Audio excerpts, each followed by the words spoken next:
Vamos seguir. Com o tema A Importância do Perispírito na Terapêutica Magnética, ela é natural de Aracaju, Sergipe, profissional da área de medicina chinesa, estuda e trabalha com magnetismo há 14 anos. Exercitou a faculdade sonambúlica durante 6 anos, formando dupla com nosso queridíssimo Adilson Mota, ao lado do qual ministrou o curso de formação de magnetizadores durante 9 anos. Coordenou tratamento magnético infantil no Instituto Espírita Paulo de Tarso, em Aracaju, durante uma década, trabalhando com crianças autistas.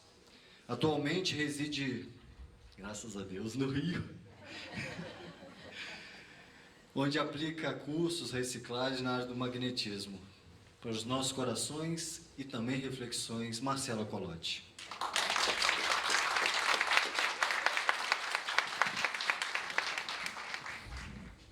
Vou já desejar boa tarde, né?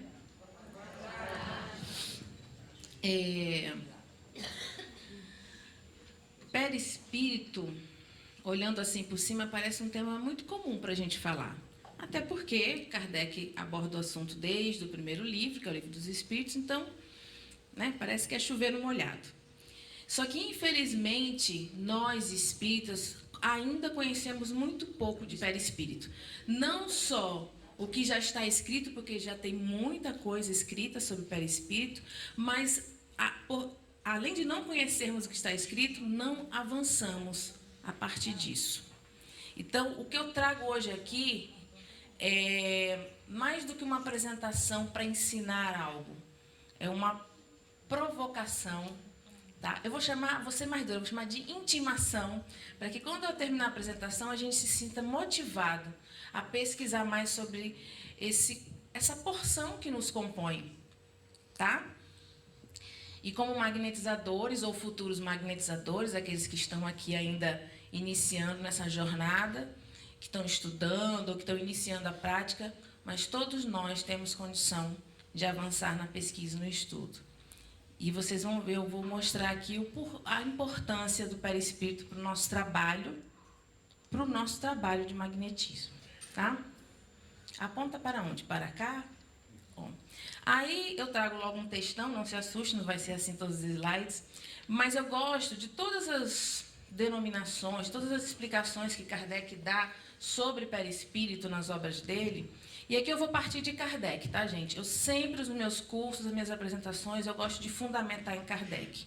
Porque se nós somos espíritas, a gente tem que conhecer a nossa base, ter contato com essa base, para depois partir para outros autores. Porque aí a gente vai fazendo o link. Kardec, é claro que teve coisas, inclusive sobre o perispírito, que ele não avançou, não pesquisou, não aprofundou a pesquisa, mas o que ele deixou já é extremamente rico. É quando a gente lê André Luiz, quando a gente lê Hernani Guimarães, quando a gente vai ler os outros, a gente entende, faz o link com tudo que Kardec deixou. Então é importante a gente começar pela base, tá? E essa, de todas as denominações, de todos os conceitos que ele fala sobre o assunto, que ele deixou para a gente sobre o assunto, essa do céu e inferno, na segunda parte, no capítulo 1, item 3, é uma das que eu acho mais completas. Isso aqui é um conceito básico, mas a gente parte do básico para poder chegar onde eu quero chegar, tá? Até porque eu estou trabalhando com um público que eu não sei o nível de conhecimento que todo mundo tem. Então é importante a gente partir de uma base comum. Então, Kardec diz que o perispírito é o envoltório da alma e não se separa dela nem antes nem depois da morte. Alma. Aí as pessoas falam, mas alma não é o espírito encarnado? E isso ele traz no Livro dos Espíritos. Na obra seguinte, ele já burila mais esse conceito. No que é o Espiritismo, que é um livro que vem depois, logo depois, ele já fala que alma ele relaciona a alma como o nosso princípio inteligente, o nosso cerne. O espírito seria a alma com o seu perispírito. E o homem seria esse ser com seu perispírito e a sua matéria. Então, ele diz que a alma é um ser uno, o espírito é um ser duo e o homem é um ser triplo. Tá certo? Então, a alma nesse sentido, do nosso cerne, do nosso princípio inteligente. Então, ele não forma, o perispírito não forma com a alma, mais que uma só entidade. E nem mesmo se pode conceber uma sem o outro. Durante a vida, o fluido perispirítico penetra o corpo em todas as suas partes e serve de veículo às sensações físicas da alma. E eu quero fazer uma observação sobre isso aqui. Essa expressão fluido perispirítico, Kardec vai usar bastante nas suas obras. Na Gênese, então, tem um capítulo que eu acho assim, é fundamental que todos nós magnetizadores espíritas saibamos de trás para frente e de frente para trás. Minimamente aquele capítulo. Principalmente quando a gente começa a estudar, que é o capítulo 14 da Gênese. Ali ele fala de perispírito, de fluido, de magnetismo, a exaustão. O capítulo é sobre isso. O título do capítulo é Fluidos. Tá? E a gente não pode entender, às vezes, algumas denominações de Kardec se a gente não conhecer o que ele traz sobre esses assuntos na obra dele. Então, fluido perispirítico penetra o corpo, que ele já está falando da relação do homem, ou seja, do ser encarnado, tá? Em todas as suas partes, e serve de veículo às sensações físicas da alma, do mesmo modo como esta, por seu intermédio, atua sobre o corpo e dirige-lhe os movimentos. Então, o perispírito é fundamental para essa relação enquanto encarnados, para poder facilitar essa comunicação, a captação das sensações e como é que se exerce a vontade da alma através do corpo. O perispírito está envolvido em todos esses fenômenos. Na verdade, o perispírito está envolvido em todos os processos dos fenômenos espíritas. Todos eles. Todos. E a gente precisa conhecer mais o perispírito, porque assim a gente entende melhor todos os fenômenos, inclusive os magnéticos, os fenômenos de emancipação da alma. Para a gente começar, por mais que a gente entenda que tudo está dentro da natureza, dos recursos da natureza, como Kardec fala, a exaustão nas suas obras, ou seja, não existe nada sobrenatural, tem tudo explicação, e o Espiritismo veio justamente para explicar, tirar determinados conteúdos, conceitos do sobrenatural e trazer para as leis e ordens da natureza. Tá?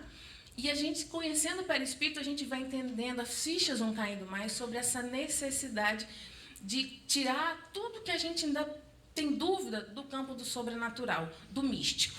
Que, infelizmente, nós espíritas ainda colocamos muitas das coisas que a gente vive na nossa prática no campo do místico. Infelizmente. Tá? Mas a gente já está melhorando muita coisa. E aí tem essa figura aqui, falando da relação do perispírito, do corpo e da própria alma, que a alma é o gerente desse conteúdo todo.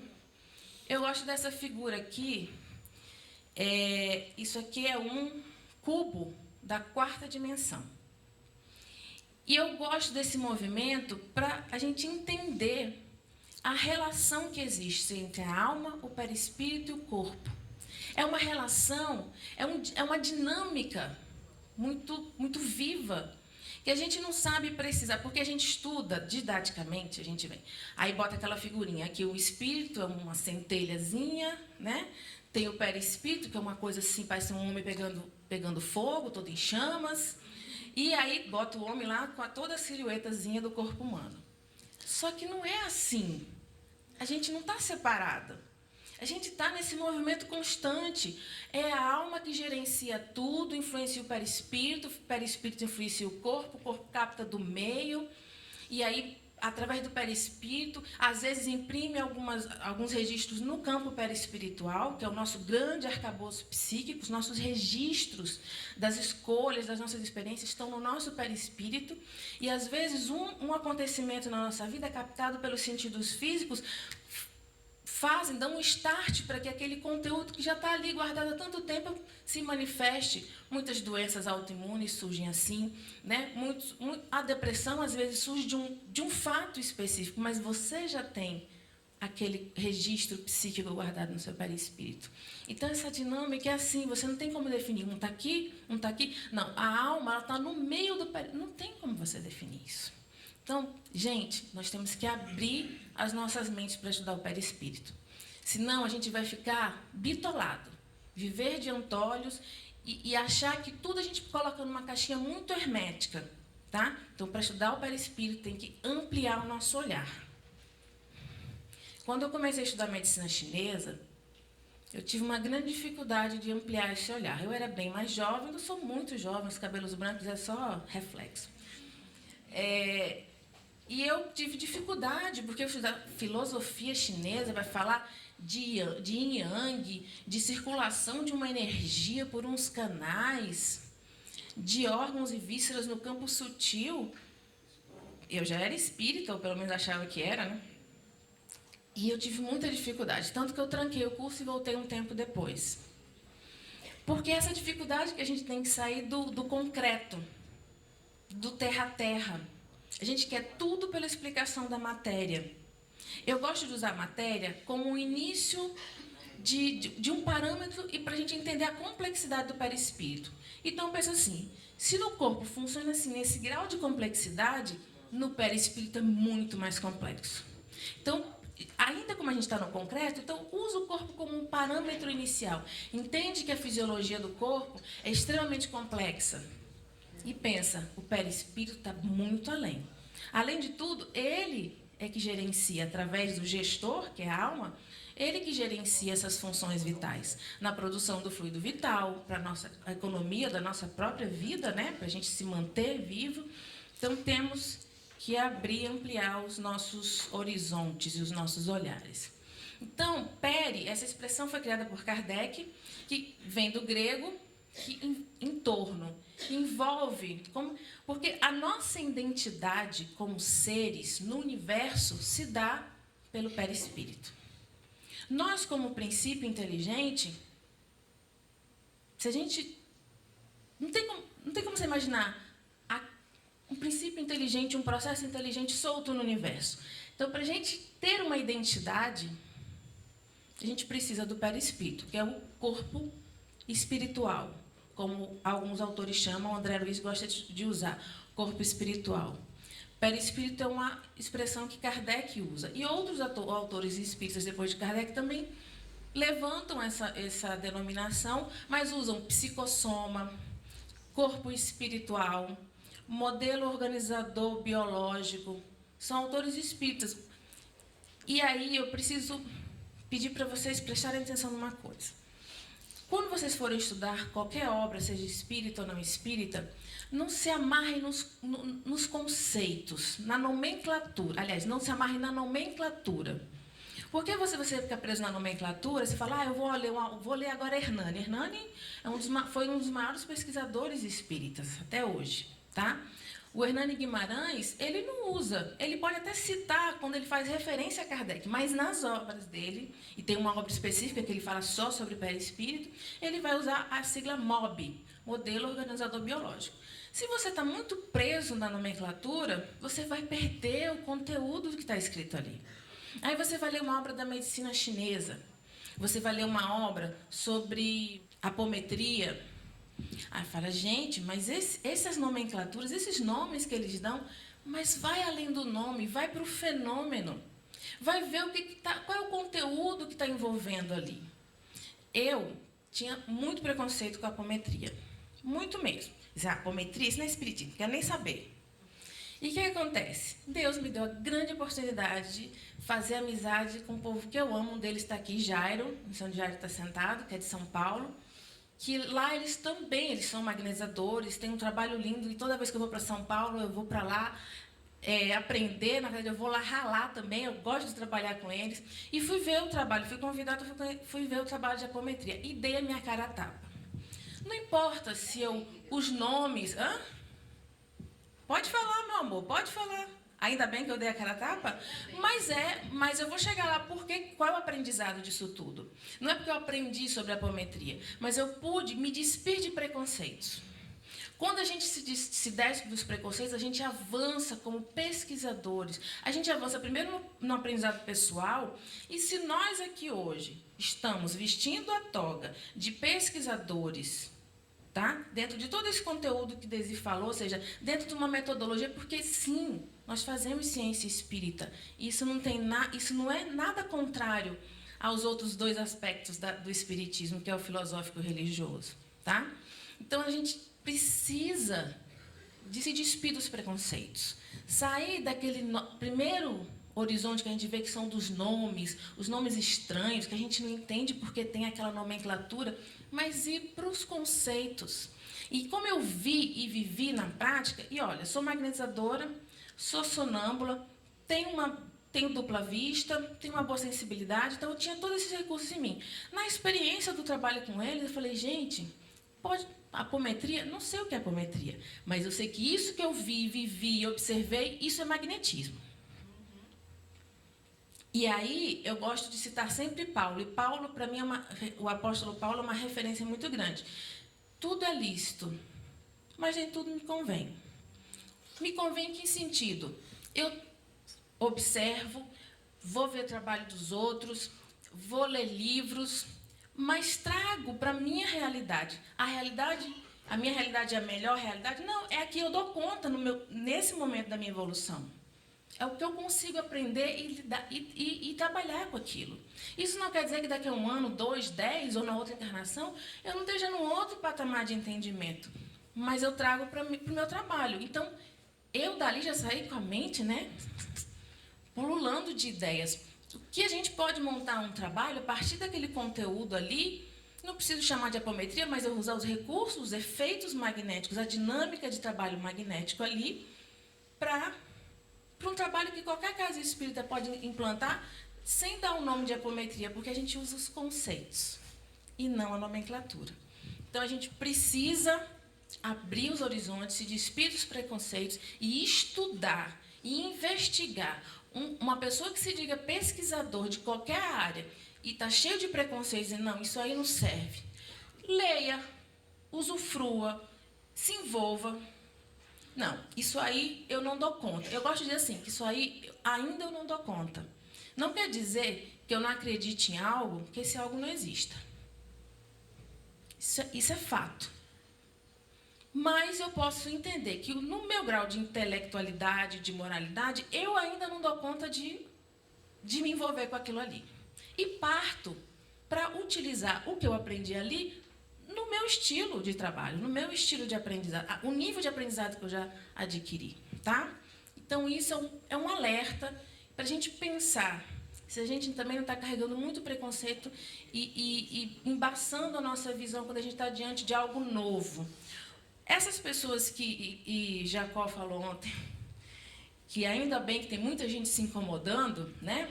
Ele deu graças a isso, e é por aí.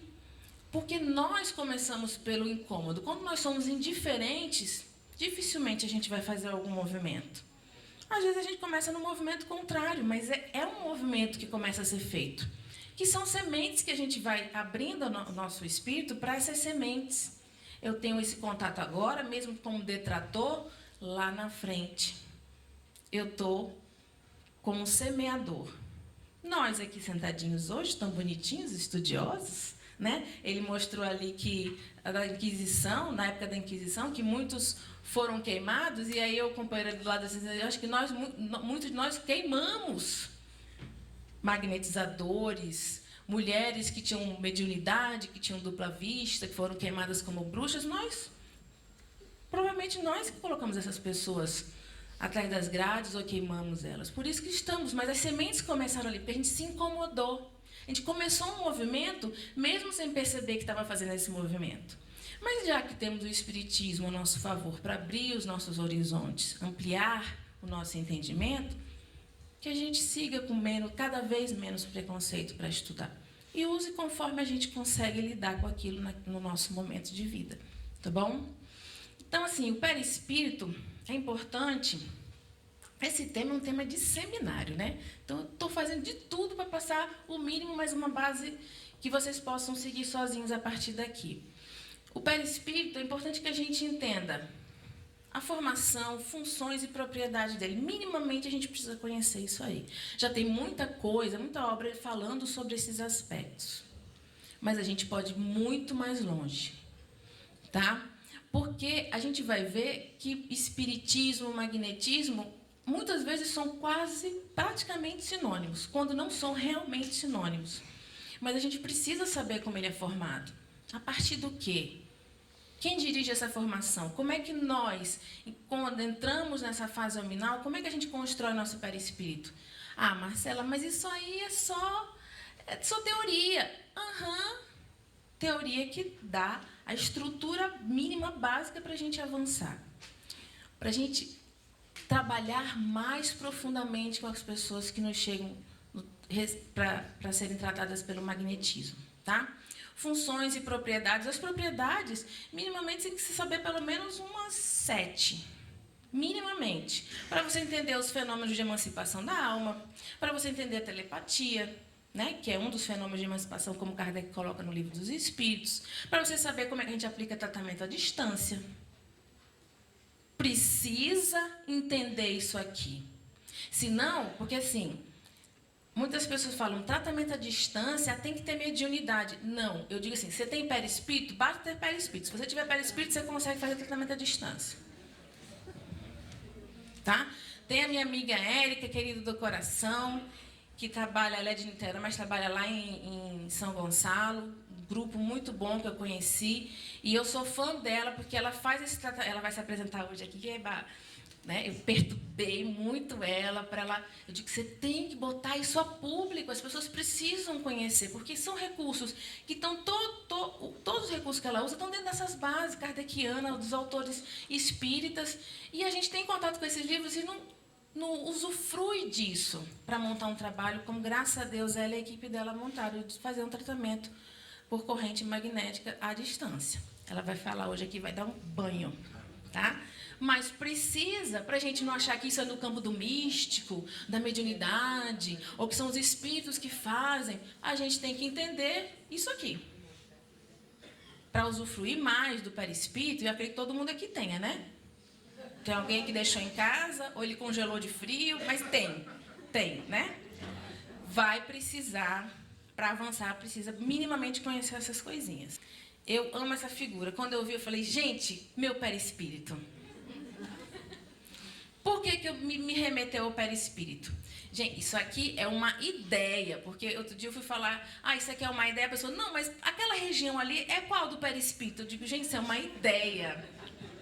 Só uma ideia, tá? Então, uma ideia da dinâmica de como essas porções do perispírito, porções, corpos, nuances, porque aquela outra ideia muito didática e igualmente hermética, de que a gente tem um perispírito, é um blocão de energia, um blocão magnético entre a alma e entre o corpo. Não é esse blocão. Tá? Porque se fosse tão blocão, aquela figura que eu passei antes não tinha aquela dinâmica de interação entre essas 3 porções. Não existiria. Se fosse tão blocão, tão sem flexibilidade.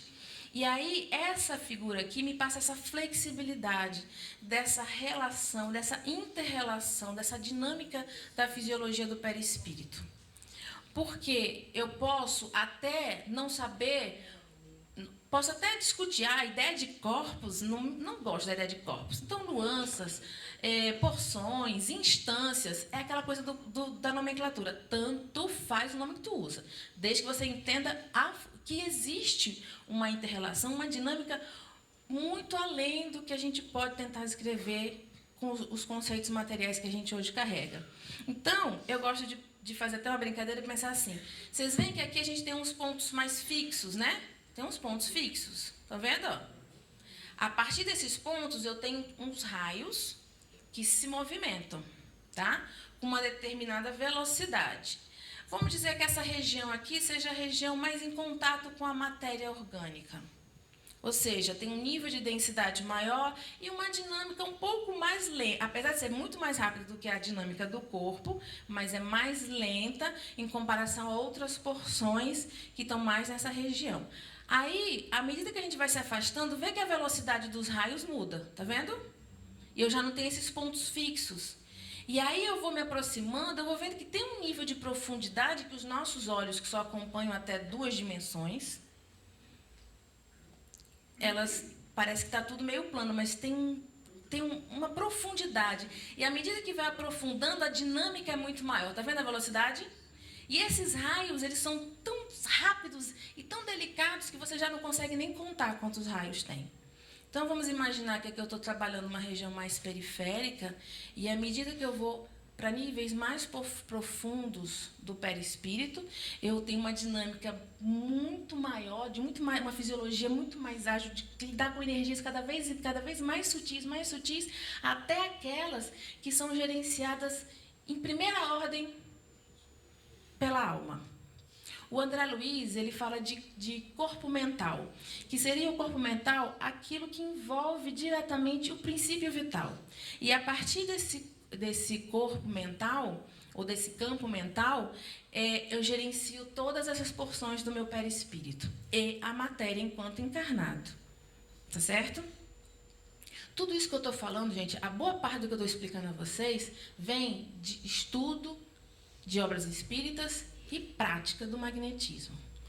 O resto eu estou colocando para vocês, mas tem uma base por detrás disso tudo. Isso não veio, foi uma inspiração do alto e eu estou falando aqui. Não, tem uma base. Se vocês forem estudar o que eu estudei, vocês vão provavelmente até chegar em conjecturas muito mais avançadas do que as que eu cheguei até aqui. Tá bom? E é isso que eu quero, que vocês avancem, que vocês me passem longe. Vocês vão lá para longe, para depois eu ir lá caçar vocês e a gente vai caminhar junto, depois o homem vai. E avançar todo mundo junto. Porque o trabalho de pessoas como Jacó, que começou lá, 50 anos atrás sozinho, o que ele mais quer é que a gente, ele, Desi, o Adilson, a Ana, a Andréia, todo mundo que tem aprendido, que tem estudado o magnetismo, que tem avançado, o que mais a gente quer é compartilhar e quer parceiros de pesquisa. É isso que é ciência, é isso que eu quero falar aqui para vocês. Porque quando a gente tem uma pessoa que dita e a gente acredita, porque gosta da pessoa, porque sabe que é uma pessoa idônea e tal, e aí compra os livros, vê os vídeos, mas não discute, não cria debates, não avança, não aprofunda, gente, a gente não vai para lugar nenhum. Kardec dizia que o espiritismo é uma ciência progressista. E o magnetismo não é diferente, o magnetismo não é diferente. Então, nós precisamos progredir. Como? Repetindo, sem raciocinar, sem questionar, sem ir a fundo em determinados aspectos, não tem como. Tá? Então, saiamos daquele campo de repetidores, de protocolos prontos e herméticos de tratamento e vamos fazer ciência espírita. Magnetizadores que estudam a ciência do espiritismo e do magnetismo. Mãos à obra.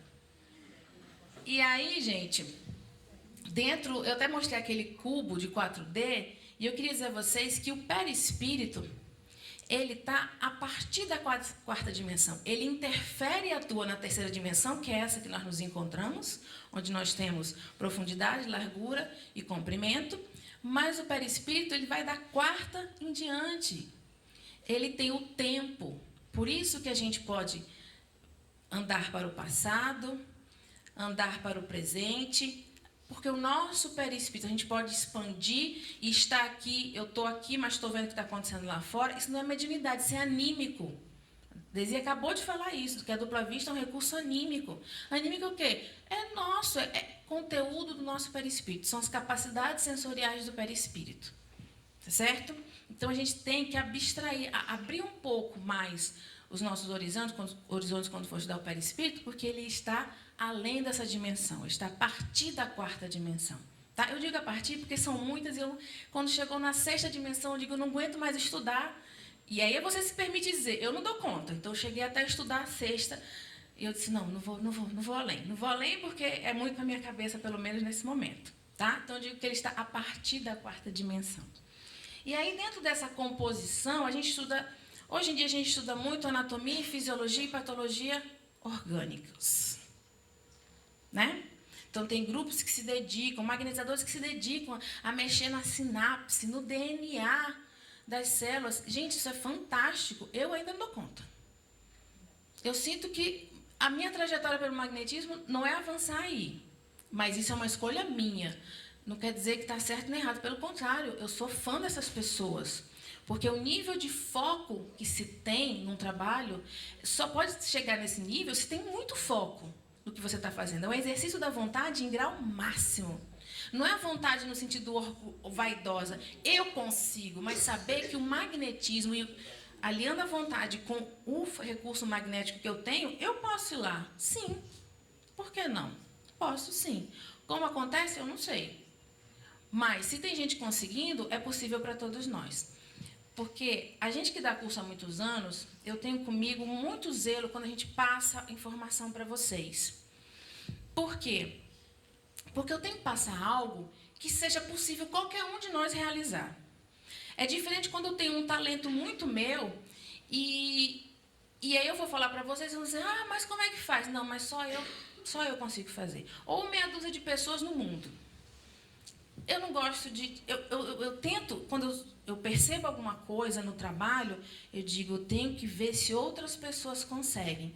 Aí eu oriento outras pessoas a realizarem. Quando eu vejo que os outros realizam, eu digo, isso é possível a gente ensinar para muito mais gente, porque não é um talento específico, é uma capacidade nossa, enquanto espíritos, que temos um perispírito, tá certo? Então, a gente avança muito nos estudos, aprofunda nas casas espíritas, estudos da fisiologia, da anatomia, da patologia, da matéria física, mas a gente precisa avançar no estudo da anatomia, da fisiologia e da patologia do perispírito. Então, eu digo que é Adilson que criou esse nome, porque antes dele eu nunca tinha ouvido ninguém falar, mas se alguém conhece algum autor que escreveu antes essa expressão, sistemas fisioenergéticos. A necessidade de criar essa expressão é para a gente entender a relação e a interdependência que tem os sistemas físicos, que são os que estão na matéria, que a gente estuda nas academias, né? Que lidam com essa ciência materialista, ou seja, o que é palpável, que a gente vê, que a gente estuda em laboratório, com os sistemas energéticos que compõem a anatomia e a fisiologia do perispírito. Infelizmente, hoje, sobre anatomia e fisiologia do perispírito, a gente acaba muito restrito a essas duas estruturas, centros de força e os NADs. Tá? É restrito mesmo, porque eu tenho certeza absoluta, eu não sei como, não sei o que é que tem lá, mas tenho certeza que tem muito mais coisa. Se a gente for parar para estudar só centros de força, gente, centro de força, eu vou imaginar centro de força, algo que fica girando no sentido horário e que dali se liga aos plexos nervosos que estão no corpo e tem a ligação com os NADs, aí vai para o perispírito. Só isso? O nível de complexidade, de tarefa árdua que eles têm, não só para a manutenção do próprio duplo etérico e do perispírito, de mandar energia para outras porções do perispírito, mas como gerenciar toda a matéria orgânica, e eu vou achar que eles só fazem girar no sentido horário. É pensar muito pequeno. Eu não botei aqui, mas tem uma imagem, se vocês olharem, de uma galáxia, da Via Láctea, a nossa galáxia, então estamos inseridos. O planeta Terra está inserido. Se você olhar fotos que tem da galáxia de cima, ela tem uma coisa que tem um giro, um movimento giratório, como se fosse uma névoa, e dentro tem vários registros, vários compostos, que são, de longe, uns pontinhos minúsculos, mas que são os planetas do nosso sistema e dos outros sistemas, porque a Via Láctea é muito maior, tá? E aí, quando eu olhei aquela figura, gente, isso me passou a ideia de centro de força. É claro que, se o centro de força, ele processa, os centros de força, eles processam as energias, eles filtram, eles captam, eles emitem e fazem outras funções que a gente ainda não descobriu, só girando no sentido horário é pensar, né, pequeno sobre isso. Então, eles têm ali, como dentro de uma célula, vamos partir para o corpo que a gente consegue assimilar melhor. Dentro de uma célula, um serzinho microscópico daquele, mas que é ele que respira. É a célula que respira, é a célula que precisa comer. A gente ingere, a gente inspira, mas tudo é feito para que chegue no nível microscópico, que é no nível celular. E dentro daquele nívelzinho microscópico, dentro de uma célula, a gente tem um universo de órgãos, que a gente chama de organelas. Só para botar no diminutivo, que fica mais bonitinho. Mas ali dessas organelas, é elas que pegam o oxigênio e produzem energia, que pegam os nutrientes dos alimentos que a gente ingere e produzem energia, mas energia para manutenção da célula, manutenção do corpo, da vida na matéria. Então, se um ser microscópico daquele, dentro, né, um elemento microscópico dentro do corpo orgânico, que é muito mais denso que o perispírito, tem um nível de complexidade, de funções, só ali dentro tem o DNA, que já está todo o nosso código genético, toda a nossa formação do nosso corpo está ali. E está no corpo físico, como eu penso que uma estrutura como centro de força, também não tem um universo de órgãos, de estruturas, de repartições, de departamentos, que um processa um filtro, um manda para cá, outro espelha, outro usa outro fio. Ou seja, tem que abrir a cabeça, tá? A gente sabe como funciona tudo? Não. Mas vamos chegar lá. E aí, essa ideia de NADES. Essa ideia de NADES, eu gosto dessa figura que você vê que tem um corpo aqui limitado e tem todos esses traços aqui, que a gente chama de NADES, que saem do corpo, mas estão além do corpo. E o perispírito, ele não está preso no corpo. O perispírito, ele está além, ele está por dentro do corpo, ele está além do corpo, tá? E esses NADES são, eu gosto de chamar de rotas de circulação de energia. E quando a gente fala de estrutura, eu lembro de um canal, de um tubo, de uma veia, de uma artéria. E isso é uma estrutura muito material para a gente falar de circulação de energia, tá? Eu gosto de chamar de rotas. São essas rotas, esses caminhos que tem, são caminhos específicos.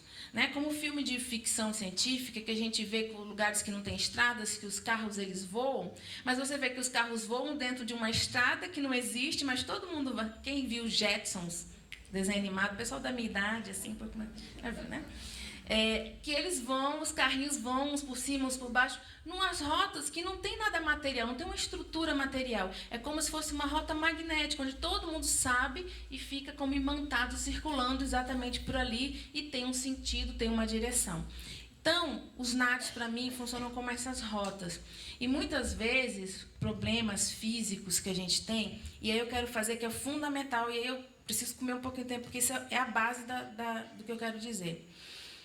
A gente tem que olhar, quando a gente for tratar com magnetismo alguém, a boa parte das pessoas querem tratar a doença pelo corpo. Eu penso que a gente tem que tratar integralmente o homem. Por isso que doutrina espírita e magnetismo juntos têm essa capacidade de tratar integralmente o homem. E o magnetismo, ele não pode a gente ficar trabalhando só centro de força e só corpo físico. A gente esquece que no perispírito tem, hoje pelo menos até agora a gente já conhece, mas já tem os NADES também para a gente tratar. E eu tenho rapidamente algumas poucas experiências para dizer que às vezes a gente tentando tratar determinadas patologias só pelo corpo, só pelo centro de força, a gente não conseguia resultado. E lá, morando ainda em Aracaju, eu tive um start assim de tratar os NADES. Ou seja, você descongestiona, desobstrui o centro de força que estão naquela rota que você quer trabalhar os NADES. Você primeiro trabalha o centro de força, se tiver uma congestão, se precisar de alguma assistência magnética, né? Ou dispersando, se for descongestionar, ou nutrindo, se você precisar concentrar um pouquinho, você vai nutrir aquele centro, dá para dar uma dinamizada nele. E aí você trata os NADES. Tem gente que gosta de usar a técnica de Deleuze, que você concentra e arrasta com a outra mão os fluidos pelos NADES. Você pode até não dar o nome dos NADES, mas é no campo do perispírito que você está atuando, tá? E aí, mas eu sempre gostei, eu nunca usei a técnica de Deleuze, eu uso o raciocínio dele e tem dado resultado. E eu ensinei outras pessoas a realizarem e tem dado resultado para outras pessoas. Então, não é um talento específico. Então, eu venho com as duas mãos, como se eu estivesse desembaraçando um cabelo comprido de mulher bem cheio de nó, e eu venho aí vem a vontade, tá? Descongestionando. E eu venho arrastando. Às vezes, aqueles NADES eles estão tão congestionados, ou parece que como se estivessem embaraçados, a sensação é essa, que às vezes a mão prende. E eu continuo puxando, às vezes fazendo força física. E aí vou fazendo, concentrando, mas a minha intenção é descongestionar. E depois que eu sinto que a mão já não está agarrando mais, eu faço bastante dispersivos. Eu, que sou a rainha do sopro, sempre gosto de dar um sopro dispersivo.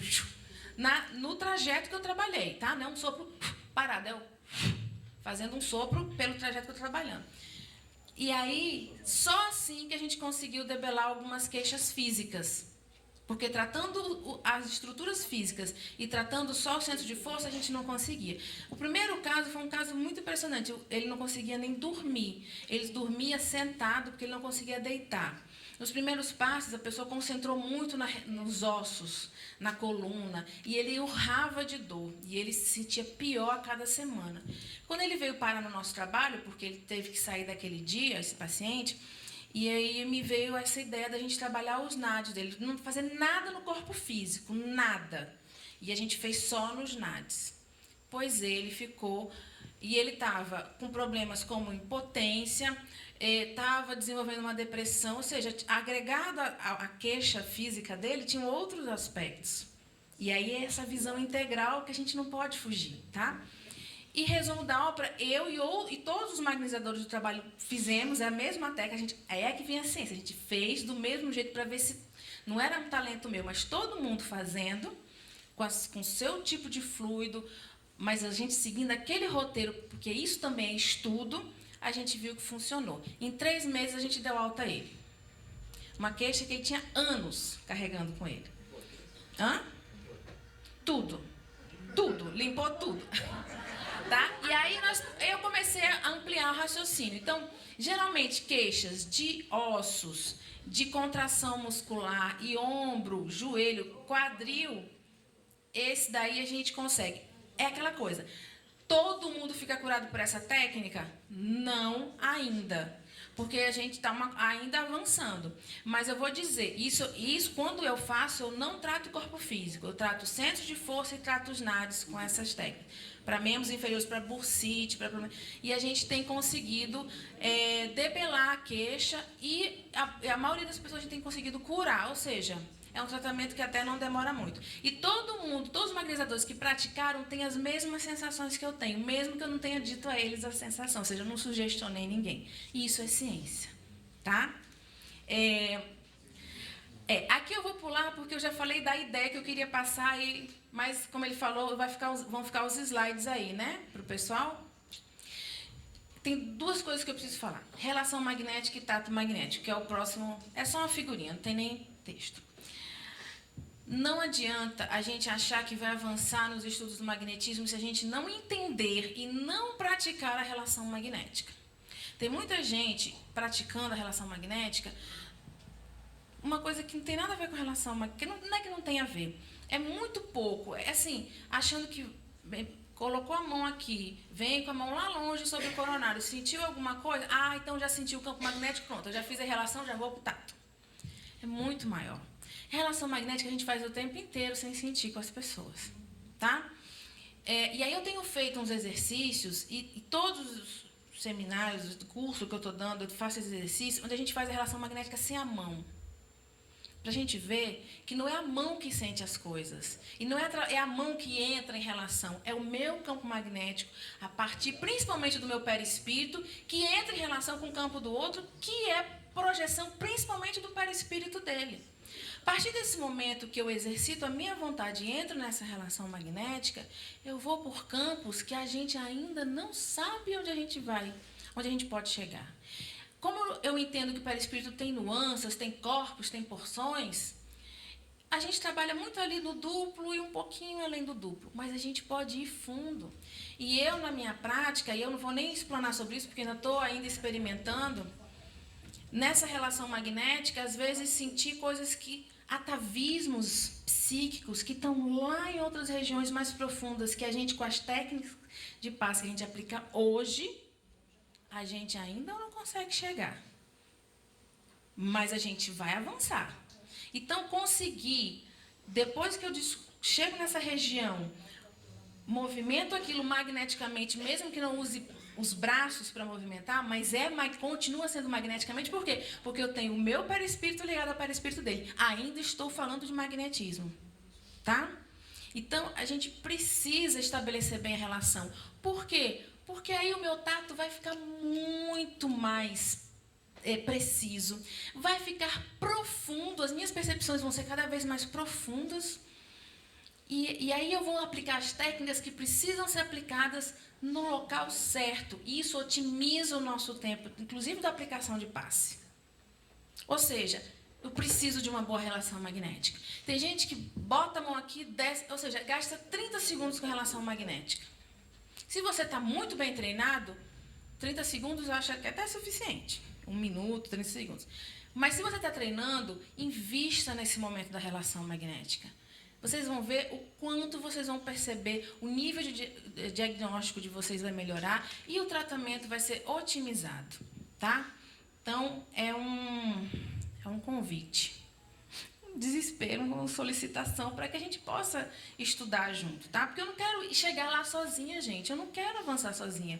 Eu quero que nós avancemos juntos, tá? Para no próximo encontro, sou eu que estou sentadinha e vocês respondam aqui, olha, foi lá na minha frente. Eu digo, graças a Deus que ele foi lá na frente e eu aprender com vocês, tá? Então, dupla vista e sonambulismo, eu acho que são recursos que a gente deve usar a favor do tratamento magnético, não com curiosidade ou para ficar sabendo fofoquinha do perispírito dos outros, né? Mas a gente usar como um recurso. Lá em Aracaju a gente usa, eu falo a gente porque, sabe, o umbigo tá lá ainda, né? Mas, porque eu sou de lá. E também tenho grandes amigos lá. Mas o sonambulismo lá, eles, na época que eu estava lá e até hoje, atuam para ajudar os pacientes que os tratamentos estão enrolados, ou que a gente não está sabendo avançar, ou que chegam num caso muito complexo, a gente precisa entender um pouco.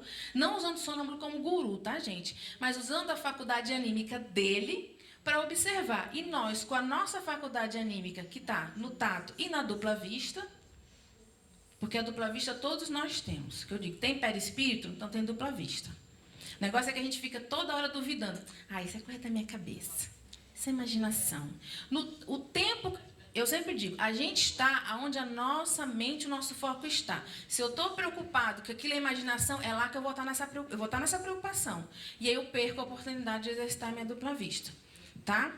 Então, se permitam usar a dupla vista, porque dupla vista e tato são potencialidades sensoriais do perispírito, gente. Não precisa ser médium, não tem nada a ver com mediunidade.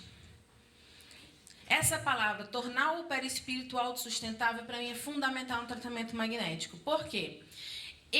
Enquanto ele produz fluido vital para a manutenção da vida dele.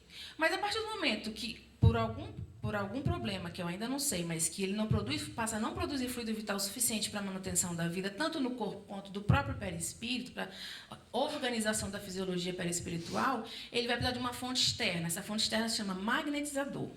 Então, eu estou lá, sou a fonte externa, mas eu, como fonte externa, eu tenho que trabalhar em prol da autossustentabilidade do perispírito dele, ou seja, fazer com que o perispírito dele volte a produzir fluido vital na quantidade e na qualidade que ele precisa para se manter sozinho, ou seja, ser autossustentável, tá?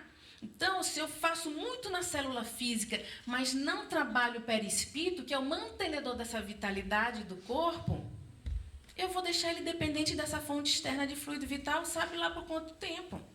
Então, eu tenho que trabalhar ou seja, eu trabalho o corpo, mas eu tenho que manter o perispírito, para o perispírito dele voltar a ser autossustentável e ele se bancar sozinho, não precisar dessa fonte externa aqui. Isso é fundamental para a gente pensar no nosso trabalho. Eu vou pular mecanismos e eu quero só falar do resgate do método de Kardec. Gente, Kardec deixou um legado, de todo o legado que ele deixou, que está lá, tudo bonitinho escrito na doutrina, que a gente simplesmente anulou como espírita, que é o controle universal dos ensinos dos espíritos.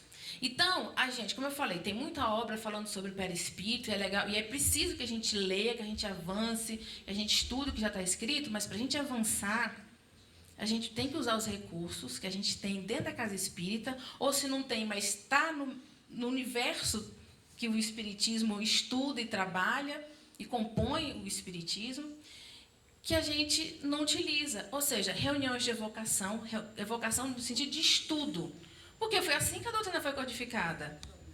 Você ter reunião só para estudar temas sérios, que os espíritos sérios só vêm com compromissos sérios, tá? E usar o sonambulismo.